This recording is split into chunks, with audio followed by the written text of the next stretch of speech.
During the 21st century, tourism will be the biggest industry in the world. But in addition to the great cities and traditional tourist attractions, unusual and unspoiled destinations will become more and more important. The increase in the number of visitors to these unspoiled places could easily spoil them.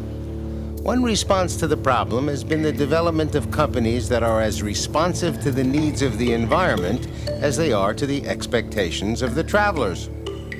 One of the pioneers in this form of travel was Lars Erik Lindblad. In 1958, he began taking travelers to places like Antarctica, the Galapagos Islands, Mongolia, and Tibet.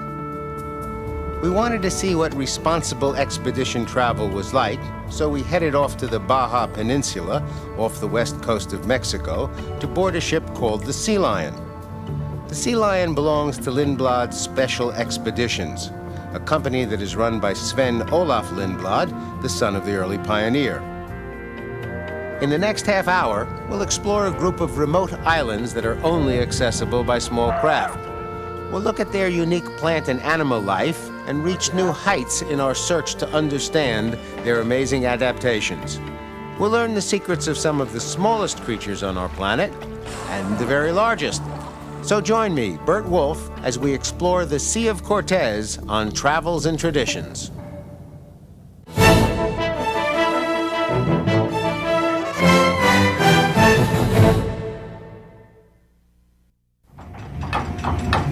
We boarded the Sea Lion at the port city of La Paz on the southern tip of the Baja. During the night, the ship headed north through the Sea of Cortez. I started the first day by watching the sunrise, a simple way to pass a few moments, but more than one passenger told me that watching the day begin filled them with a sense of connection to the natural rhythms of our planet. Only a few hours into the voyage, and I understood what they meant. Good morning. Well, we're getting a little closer now to Punta Colorado, dramatic. Shortly after the sun cleared the horizon, our expedition leader, Neil Folsom, described the day's coming attractions on the island of San Jose. What do we expect to see here? This is a really nice flavor of the desert that most people really don't realize the diversity that you have. Most people have the conception that a desert is very, very barren. And even though this is by definition, a desert because of a lack of rainfall, I think you'll find that it's a bit more lush than you may expect. Neil gave us a list of activities, and each person on board decided what they wanted to do and when. There was quite an age range among the passengers. One day we celebrated the 18th birthday of a young woman who was visiting from Finland. The next day, I had breakfast with a woman who informed me that she was well past her 80th birthday. At this point, the zodiacs were lowered into the sea. The zodiac is like a giant inner tube shaped in the form of an arrow. They will allow us to move about quickly on the surface of the sea and to reach many otherwise inaccessible points on the islands. A zodiac can be operated in a way that causes a minimum amount of disturbance as it moves along. They are the essential tool for our explorations.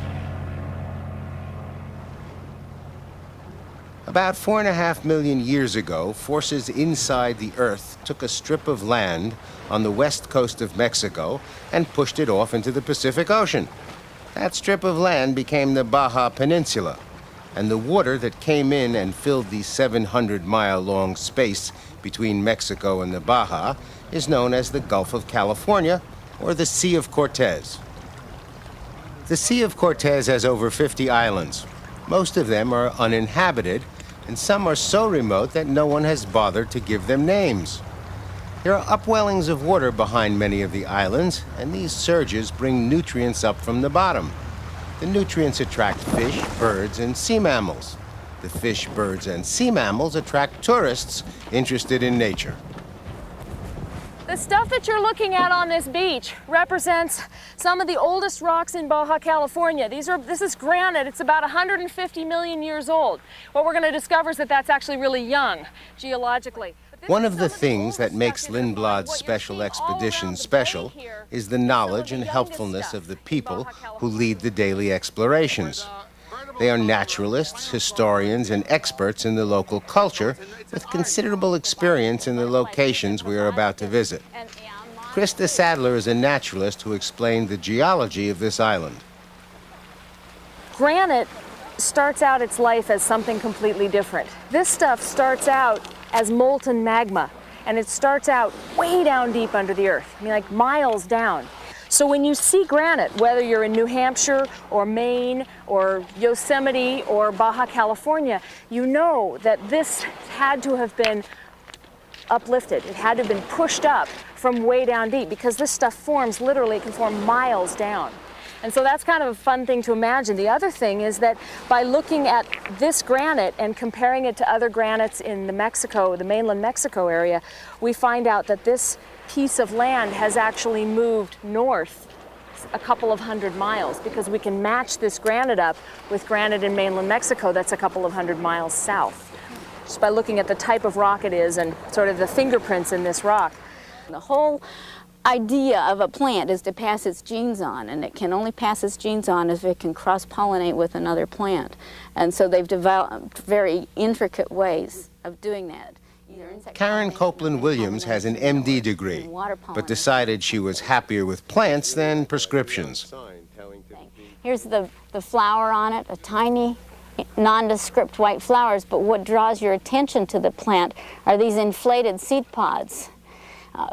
They're soft and cushiony and full of air, and if we take one off, we can see that it's got 3 carpels, 3 parts to it.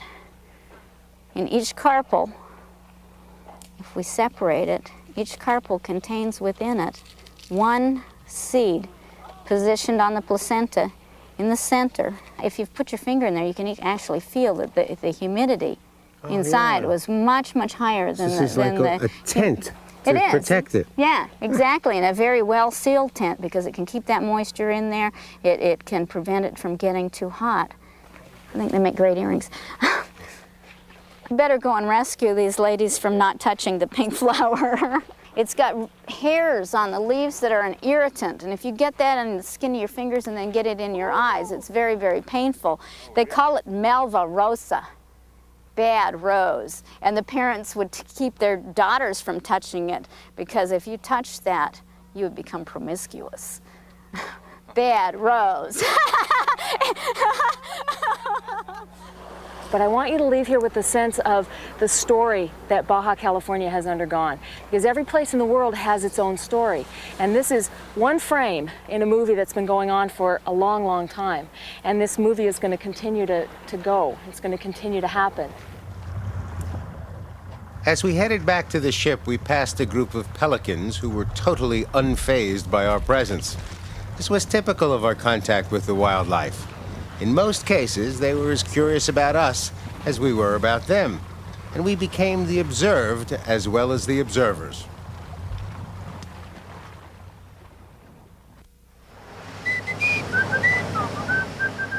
Next morning, the sun came up, the flag went up, and the joggers came out. And so did the whales. Here it is, right over here, 10 o'clock. We have a whale back on the surface now at about 10 o'clock. We're going that direction. Much closer to us. Quite close now. Watch for the spout. Sometimes some whales will bring their flukes up out of the water as they sound, and Lee Mao got her degree in environmental conservation. On board the Sea Lion, she specializes in marine mammals. And again, we're going to see if it comes back to the surface. They typically have fairly erratic type of behavior, and so it could come up just about anywhere, but keep scanning in all directions, and again, look for that blow spout. 20 seconds. Yes, 20 seconds. Nice. Look at the fin. Oh, there we go, there we go. Right in front of the boat. Yeah, 20 seconds again. Well, sometimes we'll time the whales, especially when they go down. When they dive down, which we can tell by an arched back or a fluke coming up above the surface. And 18 they seconds. may have a certain pattern as to what their behavior is. And so we can time how long they're going to be down approximately, so we can get ready to look for them to come back to the surface. What they do when they feed is they'll gulp in large amounts of water along with whatever they're feeding on, and then they will use their tongue to expel the water through the baleen plates and catch the little goodies in that, you can think of it as a mustache. Some of you gentlemen may understand this feeding method. The variety of conditions that exist in the Sea of Cortez has set up an ecosystem that supports a greater variety of sea life than any other similar-sized area in the world.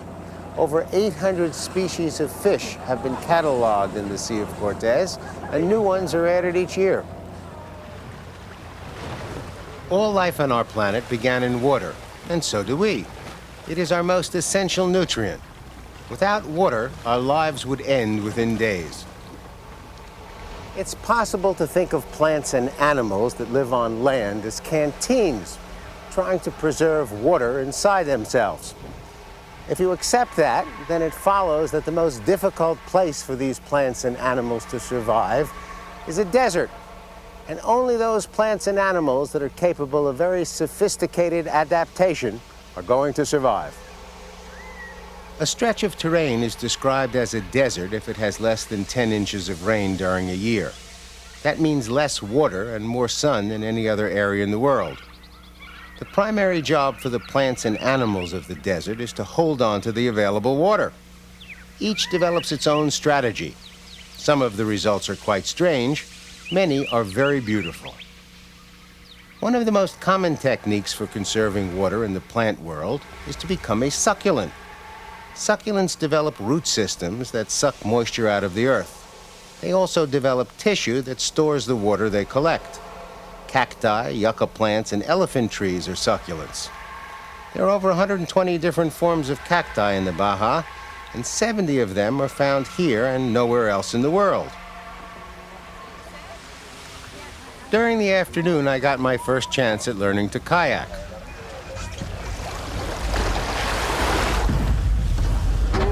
Down and legs go forward. And then you have pedals in there that are used to steer. The rudder goes to the right and to the left. And they have to be adjusted by a little strap that's in there. That strap? These can be loosened. See the buckle? Just pull on the buckle. We should have gotten a cab. I told everybody, just get a cab, okay? All right. Now do you know how to use the paddle? Well, I go like that, when I go like that, and I go like that, and I go like that. Yeah, you have to turn it. Okay. And this blade goes like that. And then when you come out, you turn it so that then this one is going to catch the water. Well, you don't have to do it that way, but that's the way most kayak paddles are made. We have a telephone number for the Coast Guard. Launch. No, that way. You have to launch. Me? To use your paddle. Let's see, I better get in further. We're never going to get out of here. Oops. Bye.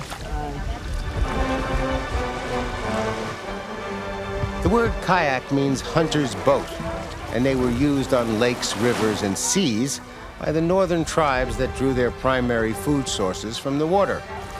Archaeologists have evidence indicating that kayaks have been used by people living around the top of the world for at least 4,000 years. As we paddled back to the sea lion, I was struck by the fact that each day the Baja presented new opportunities to rediscover the curious child within us.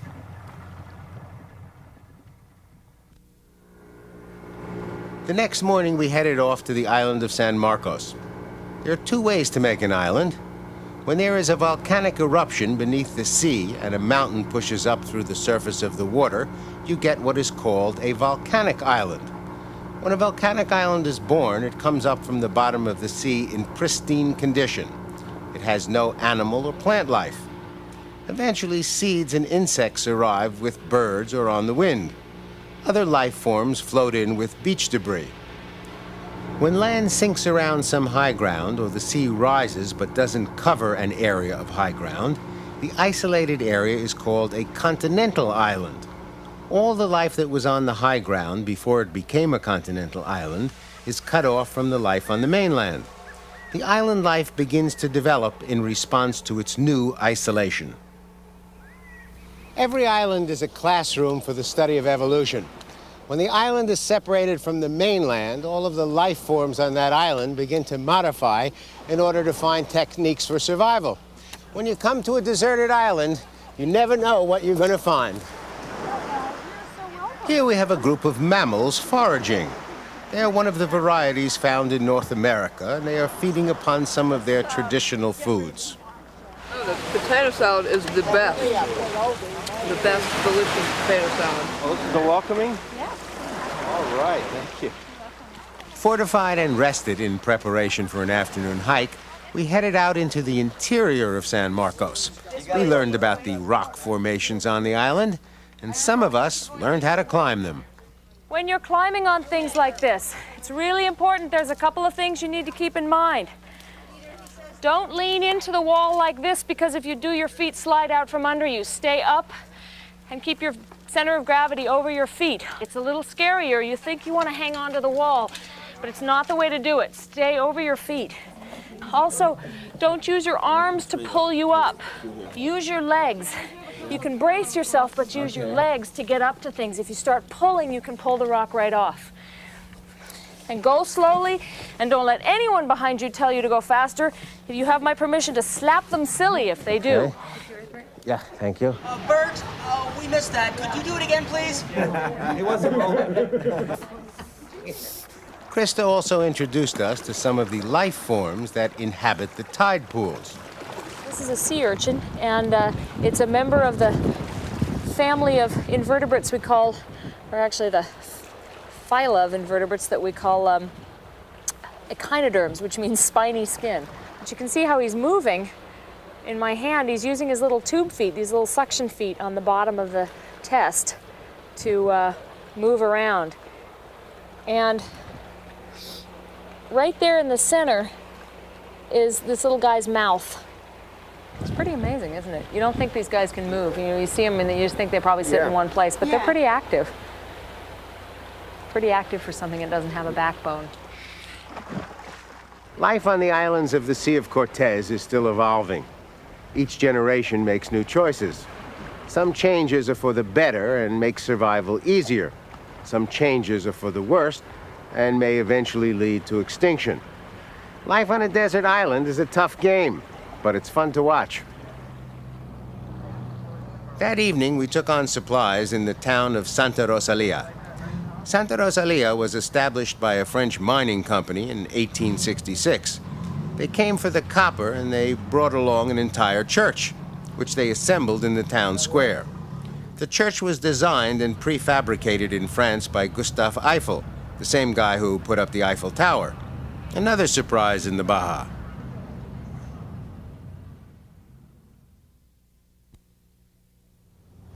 Next day, at about 5 a.m., we arrived at the most northerly point in our journey.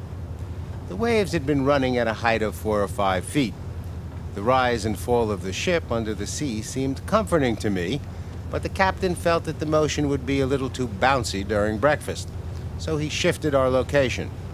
There is a constant balancing between the reality of a ship at sea and the vacation atmosphere being created inside the vessel.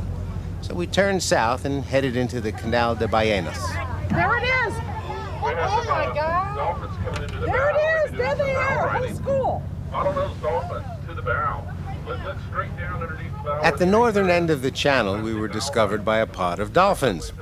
They swam along with us for about an hour. They're coming in. Start watching down under the bow. Some of them rode the bow wave, which is set up by the forward edge of our ship. They settled onto the wave, which is constantly pushed forward. For the dolphins, it's a free and effortless ride.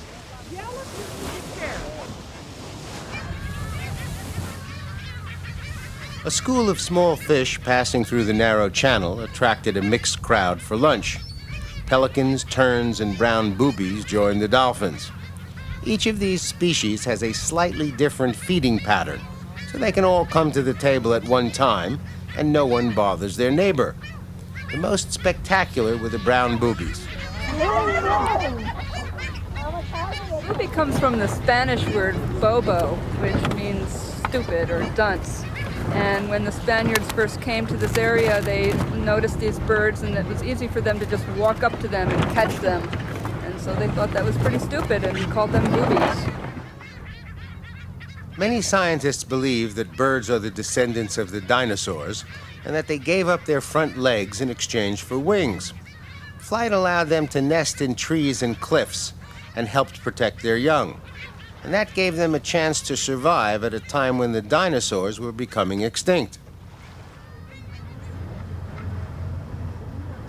Tomorrow will be the last day of the trip. We've seen whales from the deck of the ship, but so far we've not come to a spot where we can lower the Zodiacs and get in close. Tomorrow will be our last chance. Next morning found us off the island of San Pedro Matir. It stands like a huge bundt cake covered with a frosting of guano. Not my most appetizing image, but nevertheless descriptive. Guano is the naturalist's term for bird droppings, and 100 years ago it was a very valuable commodity. Guano contains powerful nitrates that are essential in the making of gunpowder. The company that had the exclusive license to collect the guano on San Pedro Matir made a fortune. This is also a nesting area, or rather a rookery area, for the California sea lion. All along the shoreline are groups of California sea lions. I would say probably at least 800, if not more, California sea lions on this island. So they swim all the way down the Pacific coast, and they know to make a turn and head back up into here. That's the game there. And actually the females and the juveniles will stay in this area. It's only the adult males that will go as far north as the city of Seattle. What are they saying? Saying, let's play. All right.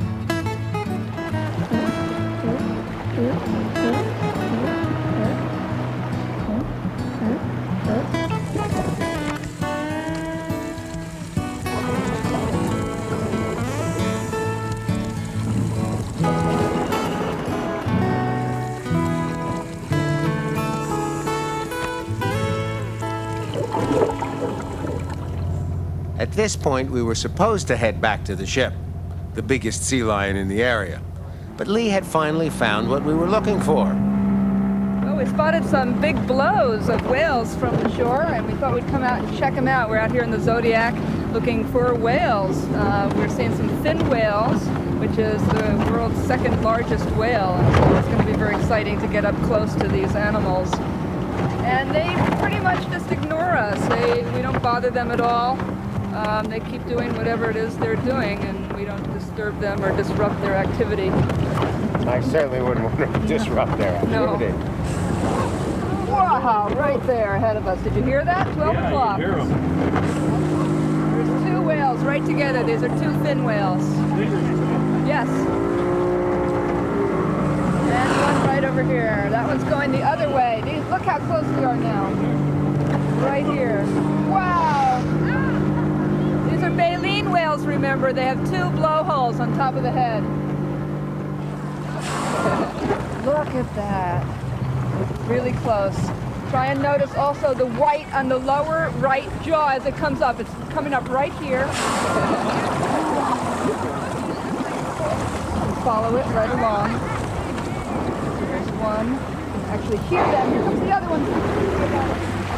Whale. There's the fin. It's got barnacles hanging off the back of it, and Luke, you can see a fluke underneath the water. It's quite amazing. Hi, kids. Yeah, you may want to head on over this way. They're hanging around, and real good tea party. Okay, we can't move play out. They're welcome.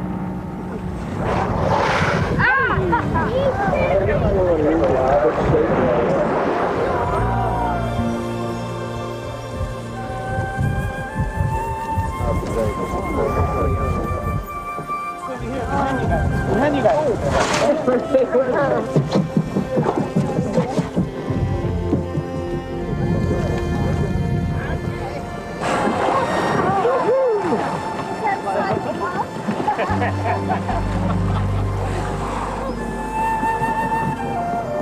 As our journey through the Sea of Cortez came to an end, I was reminded of the words of the American novelist John Steinbeck, who traveled here in 1940. He looked from the shimmering water of the Sea of Cortez to the shining stars, and he wrote, "All things are one thing, and that one thing is all things, all bound together by the elastic string of time." Thank you for joining me in the Baja. And please join me next time on Travels and Traditions. I'm Burt Wolf. You can watch this program and link to hundreds of other Burt Wolf programs free at burtwolf.com. There's information on how to tour the same places, plus Burt's slightly irreverent take on history and culture. It's all at burtwolf.com. Wise, inaccessible points on the islands. A zodiac can be operated in a way that causes a minimum amount of disturbance as it moves along. They are the essential tool for our explorations. About 4.5 million years ago, forces inside the Earth took a strip of land on the west coast of Mexico and pushed it off into the Pacific Ocean.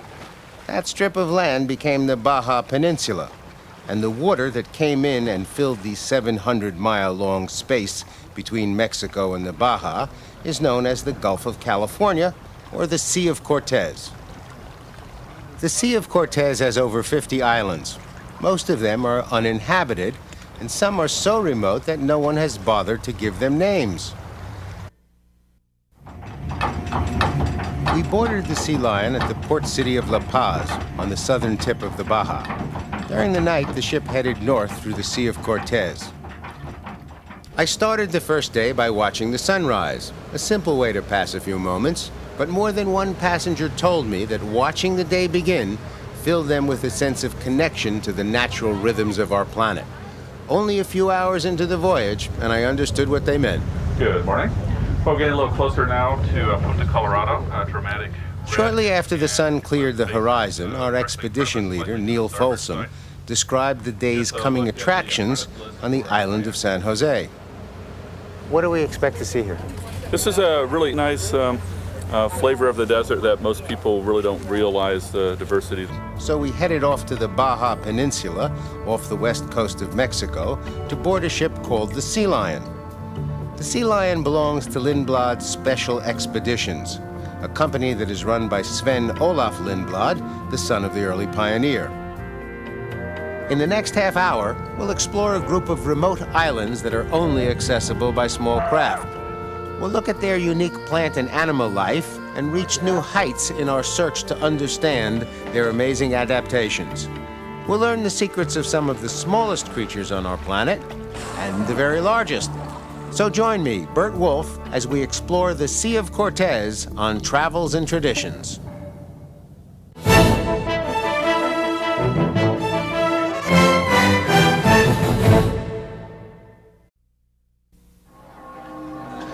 During the 21st century, tourism will be the biggest industry in the world. But in addition to the great cities and traditional tourist attractions, unusual and unspoiled destinations will become more and more important.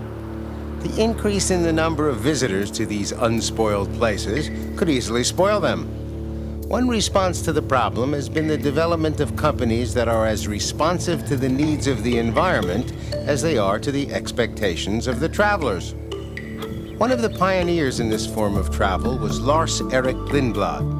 In 1958, he began taking travelers to places like Antarctica, the Galapagos Islands, Mongolia, and Tibet. We wanted to see what responsible expedition travel was like. Most people have the conception that a desert is very, very barren. And even though this is by definition, a desert because of a lack of rainfall, I think you'll find that it's a bit more lush than you may expect. Neil gave us a list of activities, and each person on board decided what they wanted to do and when. There was quite an age range among the passengers. One day we celebrated the 18th birthday of a young woman who was visiting from Finland.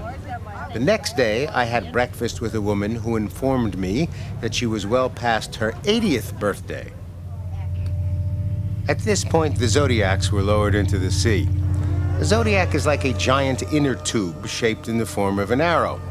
They will allow us to move about quickly on the surface of the sea and to reach many other